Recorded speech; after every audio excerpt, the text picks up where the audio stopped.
Twice as sure with two great names, Frigidaire and General Motors.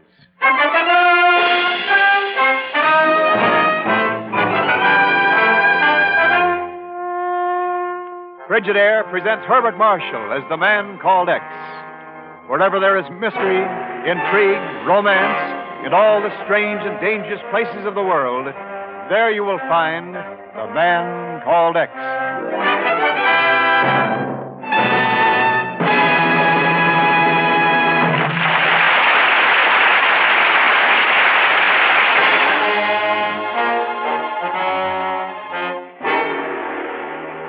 Now, Frigidaire presents Herbert Marshall as Ken Thurston, the man called X. Well, you might as well sit down and take it easy, Ken. Unless the Bureau's called in on it, our hands are tied. Not a thing we can do. Yeah, I know, Chief. $2 million worth of radium. Somewhere between here and Manila, the stuff's going to be hijacked.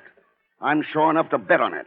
What time's the plane scheduled to leave, Ken? Around 5:30 this afternoon. It's a charter line, so they don't have any set schedule. And you say there'll be other passengers besides this Don Louis Roof? Sure, 3 or 4 already. The flight's wide open for anybody who wants to buy a ticket. They're not even using a private plane. Oh, you'd think anybody with enough ability to run a radium supply agency would have the intelligence to realize what a chance he's taking. Dr. Mosley, it's not his intelligence, Chief, it's his attitude. He feels we're unduly alarmed. Oh. Of course, his responsibility is finished as soon as he turns the stuff over to Don Louis here in New York. And Don Louis doesn't want any protection either, eh? Considers it an insult to suggest it. I suppose you told Mosley about Chief, I used every argument I could think of. I told him that in spite of his secrecy, the whole underworld knows about the shipment. That Mr. Coco, probably the smartest international crook in the world, is supposed to be here in New York right now, and for one reason, to swipe that radium. Mr. Coco. I told him. Oh, well, what's the use? I know how you feel, Ken, but unless they call us in, it's simply not our job. If this thing were a private deal, I'd say, all right, let them pay for their cockiness, but it isn't. This shipment's being donated to the clinic by public subscription, money kicked in by hundreds of citizens here as well as in the islands. They wanted to go where it'll do some good. And I hate to see people like that let down. Well, I can't see how we can... Pardon me. Hello? Oh, put him on. Yes, that's right. Uh-huh. Mm-hmm. Why, of course, we'll be glad to. Right, Ken Thurston. We'll take over immediately. Goodbye. What's up, Chief? That was Don Louis Roof, the man from the Commonwealth Clinic. Uh-huh. Somebody tried to tap his phone line at the hotel. Now he's plenty worried. Wait, you mean? That's right, Ken. He's yelling for help. Good. That's all we need, Chief. We're in it.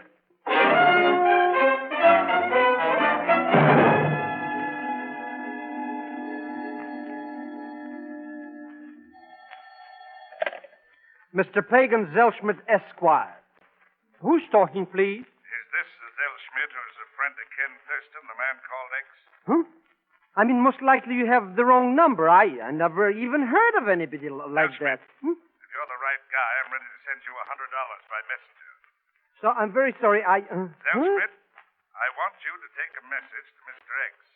Tell him if he wants to go on living, he'd better keep his nose out of this radium deal. Otherwise, my agents will be forced to eliminate him. Got it? Right. I shall go find him immediately. As soon as the money gets here, of course. You'll go now. Get the money later. Apparently, you don't realize who you're talking to. As a matter of fact, I don't think I've had the pleasure, Mr. I'm sometimes known as Mr. Coco.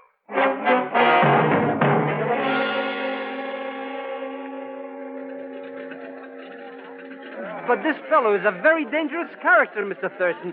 If we get to this plane, maybe he's going to bump you off. Then what? In that case, Pegon, you'll have to carry on by yourself. Well, I would be only too glad... Huh? I'm not going. As a matter of fact, I just this minute remembered an appointment or something. It's probably that $100. You'll be in seat 5, Pegon. I've already bought your ticket. But... Pegon, you wouldn't let a close friend go into danger by himself now, would you? No, wouldn't I? Mr. Thurston, I only came to warn you. This Mr. Coco is not only a criminal crook, but he's also a very tough cookie. And he means business. Then if he gets us, we'll go together. Friends to the last. Oh, don't say so. I beg your pardon, gentlemen. Huh? Since we seem to be fellow passengers, permit me to introduce myself. I am the Baron Irving von Wolf, At your service. Hi, Baron. My name's Ken Thurston. This is Mr.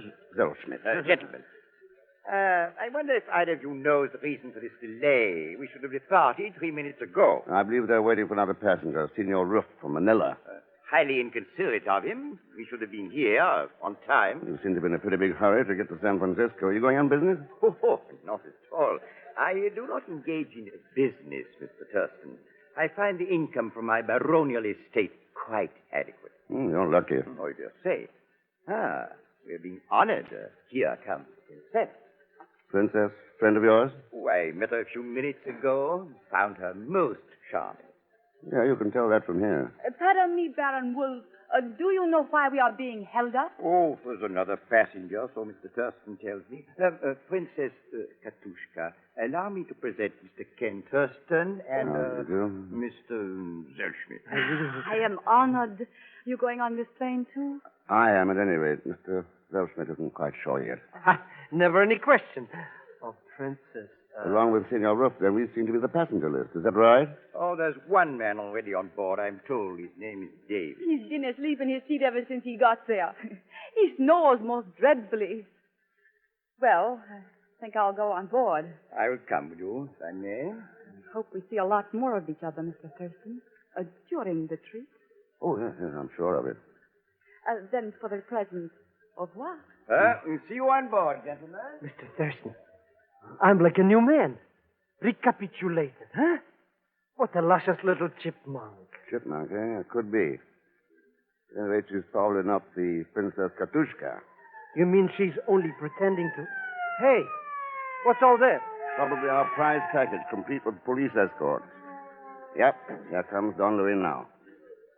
Pegon, take a good look at that briefcase. It's worth a couple of $1 million. Good evening, Mr. Thurston. Sorry to be late. We were delayed by traffic. You know Dr. Mosley, of course. Yeah, of course. Yeah. How are you, Doctor? No trouble so far, then? Not a bit, Mr. Thurston. In fact, I'm inclined to believe the incident at Senor Ruff's hotel was pure coincidence. Had nothing at all to do with the radium shipment. Well, that's possible. Shall we go aboard, Senor Ruff? I wish you the best of luck, Don Louis. It's been a pleasure to deal with you, sir. Sorry you're not going with us, Dr. Mosley. We have some pretty unusual people on board. I doubt there'll be a dull moment in the whole trip.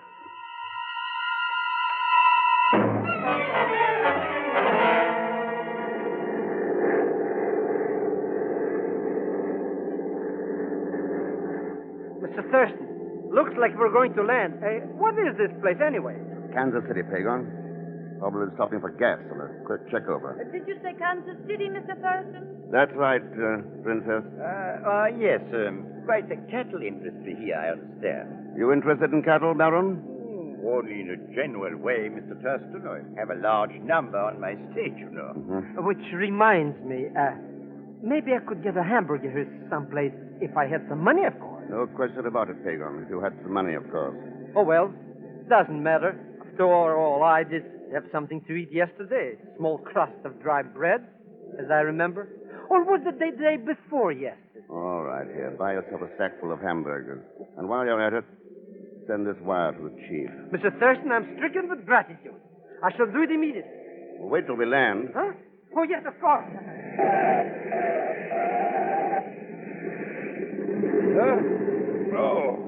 Oh, Mr. Thurston. What is this? We're landing? That's right, Don Louis. Short stop at Kansas City. You had quite a sleep. Well, you may consider that an indication of my confidence in you, Mr. Thurston. I felt most secure. Thanks. That's more than I feel. Something's happened? Not a thing. That's what bothers me. Well, we seem to have arrived. Part of the trip's over, at any rate. I hope you're not too disappointed at the lack of trouble so far, Mr. Thurston. Not disappointed. Only surprised. This is Kansas City. We'll be here about an hour, so you'll have plenty of time to get out and walk around. What's the trouble, pilot? How come an hour? I'm only the co-pilot, mister. The Home Office radioed to us to wait here for another passenger, coming in on the commercial liner from New York. Oh? Yeah, wait. Aren't you Pete Colon? Yeah. You read the newspapers, too, huh? Well, you did get quite a lot of publicity. Why not, when an heiress makes the kind of claim she did? Said I married her for her money, threatened her life, had homicidal tendencies and a criminal mind. Who wouldn't get publicity? Yeah, I guess you got something there. Well, Don Louis, like to get out, take a walk? Yes, an excellent idea. Maybe somebody ought to wake up Mr. Davis. Might want a hamburger or something. It's amazing. Except for the little time at Cleveland, the man has slept through this entire trip. Well, perhaps I'd better tell me we've landed. Mr. Davis. Remarkable accomplishment, being able to sleep that soundly. Good heavens. What is it? That isn't asleep. He's dead.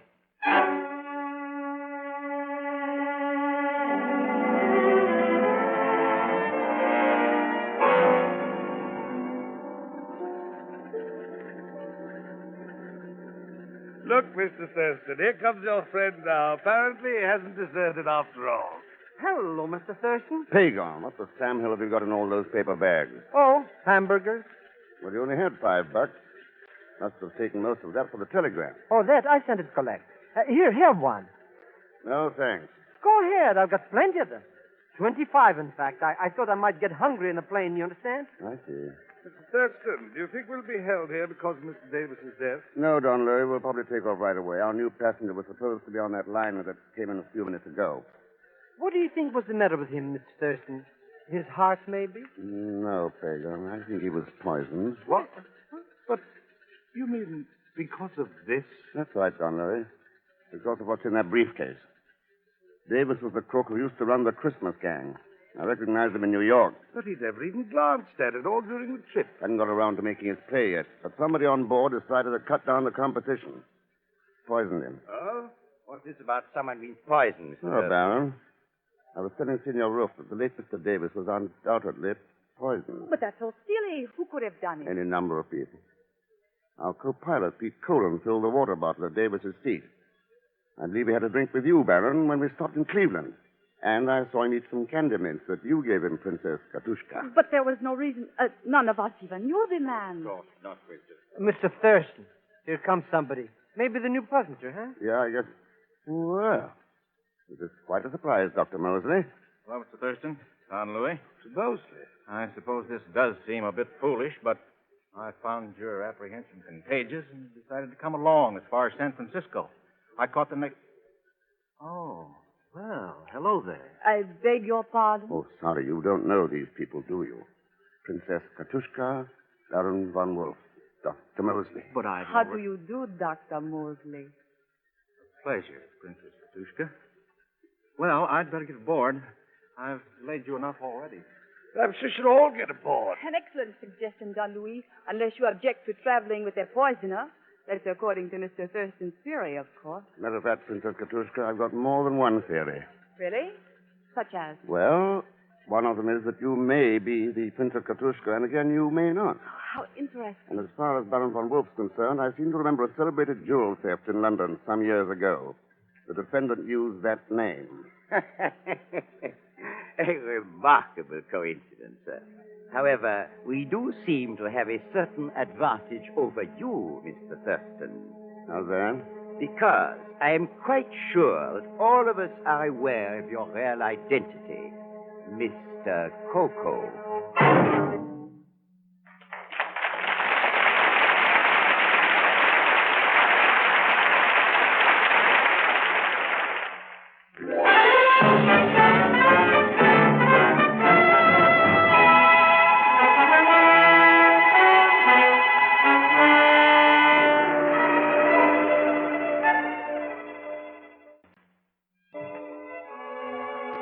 And now to continue with Frigidaire's Man Called X, starring Herbert Marshall.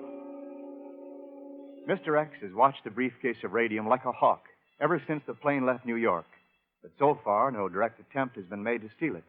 Right now, the plane is making a brief stop in Denver, Colorado. Hello, Mr. Thurston. Hey, what happened to Senor Ruff?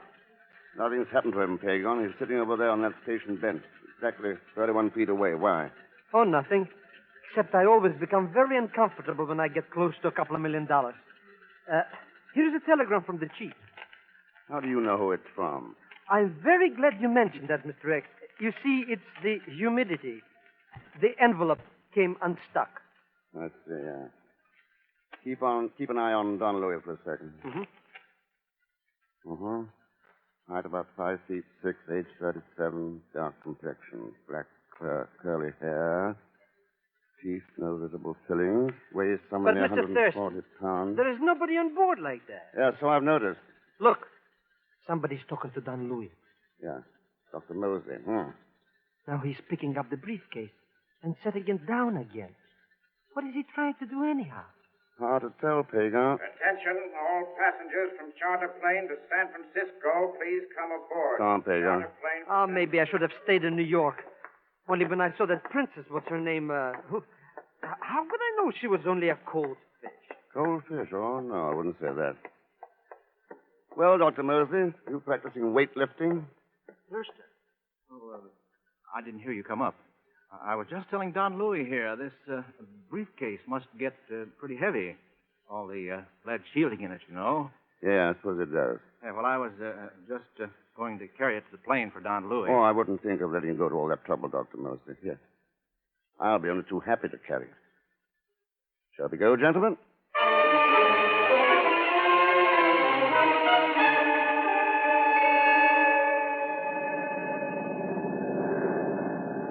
Where do you think we're now, Mr. Thurston? I don't know exactly, Pegon. We're out of the Rockies. Somewhere with the desert, I guess. And the next stop, San Francisco. Ha! Not only does Mr. Coco doesn't show up himself, but he doesn't even have any agents like you said he did. Strictly one big bluff. Thought you'd all like to know we're running dead into a pretty bad storm. We'll bear off south and try landing at Rock Rim Emergency Field. Oh, Mr. Colon. Yeah, Mr. Thurston, what's on your mind? I was wondering why we didn't wait this out of Denver instead of heading on into it. Would have if we'd known about it. This one came up unexpectedly. Now, Mr. Colon. Yeah? I happened to see a copy of that storm warning the field dispatcher handed you in Denver. I'd hardly call this unexpected.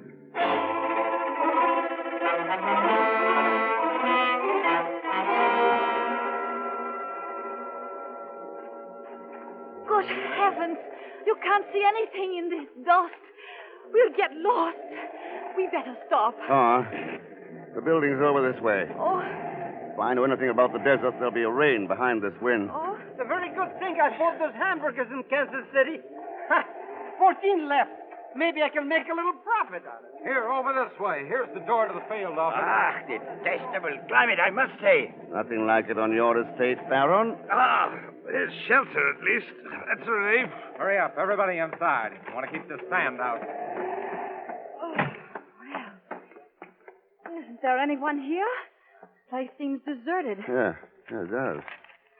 Hello, a note from the attendant here on the desk. Yeah. In event of any plane being forced down here, entire facilities are at the disposal of the personnel. I intend to be gone 3 days, servicing flight beacons on the mountain range at the west. There seem to be bunk rooms of some sort along the hall back here. Probably living quarters in the rear, there usually are. Uh-oh, the phone's dead. Oh, there's a rather nice lounge. Well, whatever it is, it looks like it's ours for the night. We're stuck here until morning at least. 8 people and $2 million. This might turn out to be quite a night. Oh, would anybody like to buy a nice hamburger? Only 75 cents.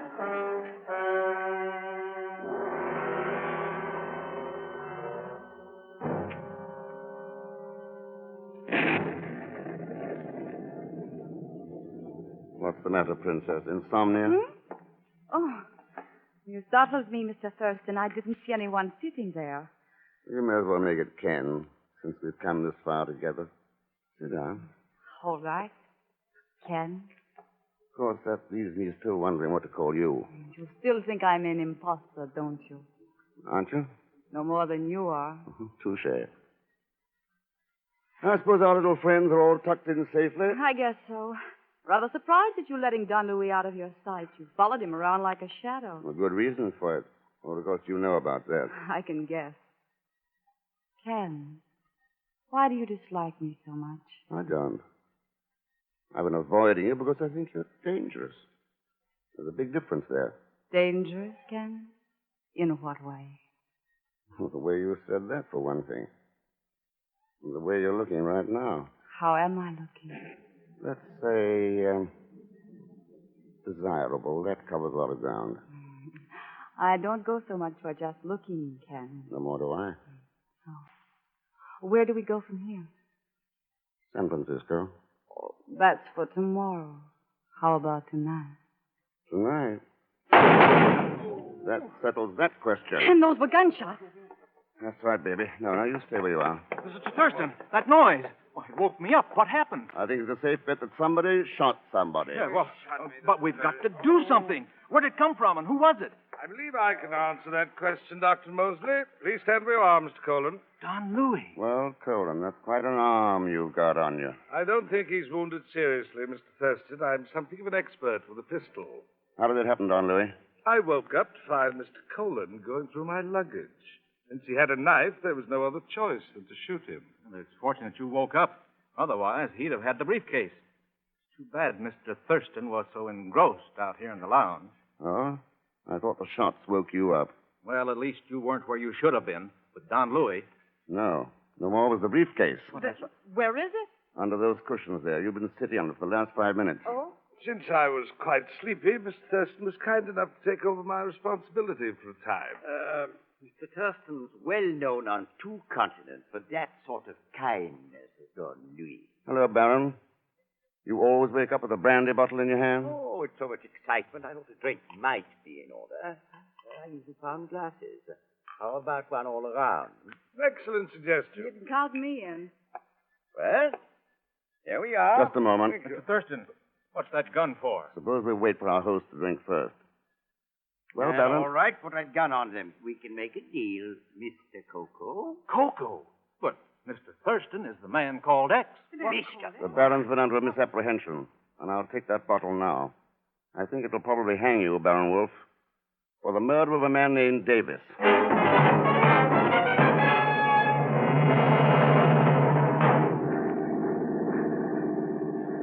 But, Mr. Thurston, think of the humiliation for the honorable name of Zellschmidt.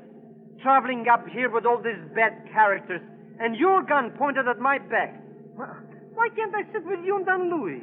Pegon, for all I know, you may be one of Mr. Coco's agents. Mr. X, I swear by the father of my father skip that... it. Anyway, you're a petty profiteer. 75 cents for a stale hamburger. Stay right where you are. How long will it be before we reach San Francisco, Mr. Thurston? I'd say about half an hour, Don Louis. Plenty of time to make connections with the Clipper. I'll tell you one thing, Mr. Thurston. As soon as I can get in touch with the proper authorities, you're going to be very sorry for this treatment. What's wrong, Dr. Mosley? Aren't you comfortable? Treated like a common criminal. A man of my position. Relax, Doctor. Colin and the Baron are in a tougher spot than you are. They're not doing any squawking. The stakes were big enough to take a chance, Thurston. When you lose, that's all. Quite a philosophy. You and the Baron should have worked together. How do you feel about it, Princess? I'm not a princess, and you know it. I showed you enough credentials to prove who I am. Sure you did. Helen Bartlett, magazine feature writer. That was a new role, wasn't it? It was not a role, it's the truth. I admit it was a fool idea, but I had to get an inside story on this radium deal some way. Dr. Mosley backed me up. Yeah, I've noticed how willing both of you are to support each other's claims. Now look here, Thurston. You look here, Dr. Mosley. Thousands of people in this country kicked in money to send this radium to a Philippine hospital. All I care about is making sure it does go there. Compared to that, your little troubles don't mean very much. Is that clear? Mr. X, do you think one of these suspects could be Mr. Coco, maybe? Maybe.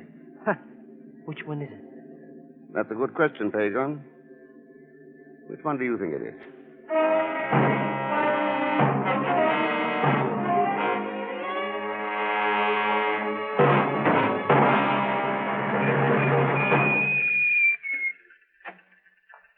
Well, that looks familiar.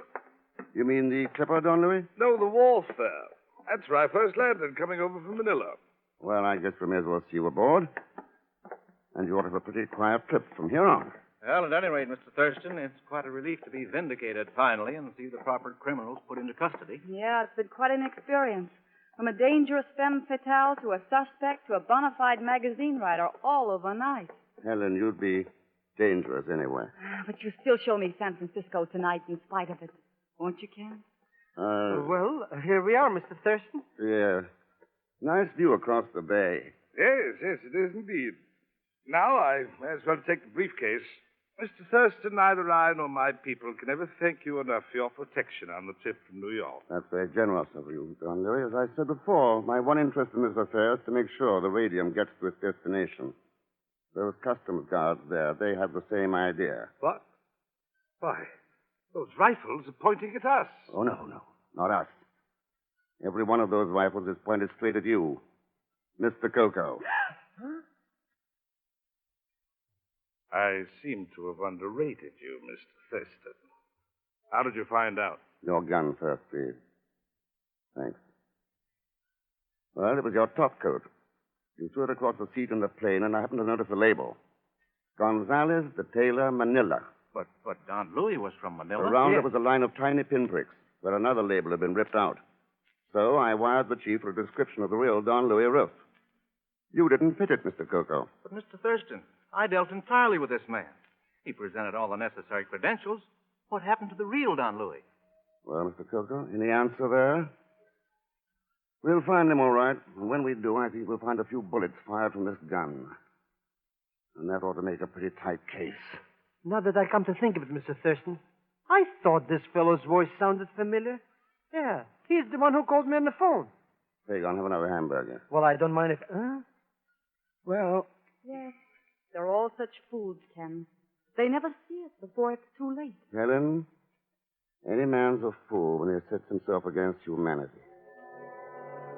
That's the real man without a country.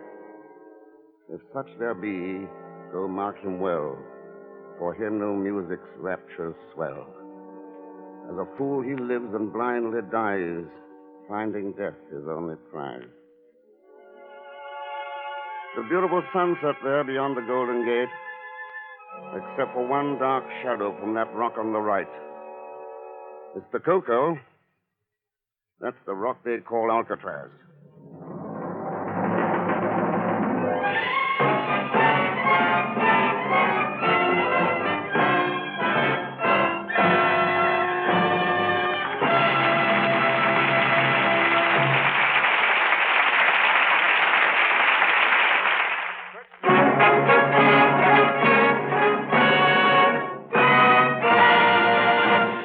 Frigidaire star, Herbert Marshall.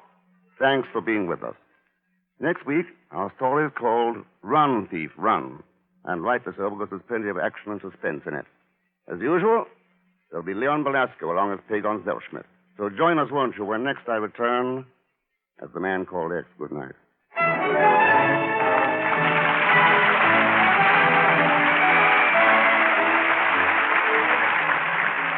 Frigidaire's Man Called X is directed by Jack Johnstone, with music composed and conducted by Johnny Green. Tonight's story was written by Les Crutchfield. And so until next week, same time, same station, this is Wendell Niles speaking for Frigidaire, made only by General Motors. All characters and incidents used are fictitious, and any resemblance to actual persons or incidents is purely coincidental. Remember, every Thursday, for the best in entertainment, tune in and stay tuned in to CBS, the biggest show in town. CBS, the Columbia Broadcasting System.